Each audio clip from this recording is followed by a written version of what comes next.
As we look ahead to this summit later on today in Brussels, talk about the economic costs so far of this migrant crisis. There's a humanitarian cost and, of course, an economic cost. Yeah. Well, on the economic side of things, what Germany has pledged to do is spend another $6 billion for 2016. No one has quite figured out what the numbers for 2015 are going to be, in part because no one knows how many refugees are going to be applying for asylum. Germany expects to have 1 million come in. Now, we just have some new numbers from the OECD. These are interesting numbers, and they've just put a big report out. These are interesting because they tell us where a lot of these refugees, and in some cases economic migrants, are coming from. So take, for example, Hungary. 29% are coming from Syria, another 28% from Afghanistan, but almost 20% are coming from Kosovo, one of the Balkan countries. And under Merkel's sort of arrangement, she would like to see those economic migrants be sent back a lot faster so she can focus on this redistribution plan. We spoke with Mr. Angela Guerrera. He is the Secretary General of the OECD, and he seemed to suggest that there still had to be a lot more negotiating between leaders in Brussels before they come up with an agreement.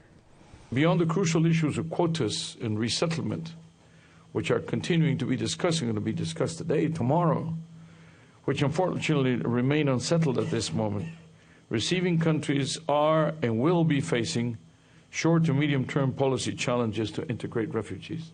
Here's where we are right now. Yesterday, we had the ambassadors meet in Brussels. Today, there's going to be a meeting of interior ministers. We'll see how far they're going to get. But in some ways, to have any sort of unity on this, any sort of agreement, you're going to need to have the heads of state come together. They meet in Brussels on Wednesday night. And then the following day here in Berlin, Merkel is hosting her own refugee summit on what to do to better integrate them into society, provide them houses, figure out the employment situation.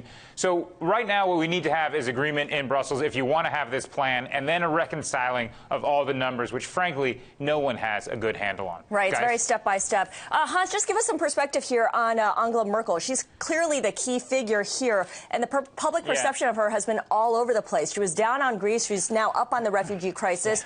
The Volkswagen emissions scandal is kind of blowing up in Germany's face right now.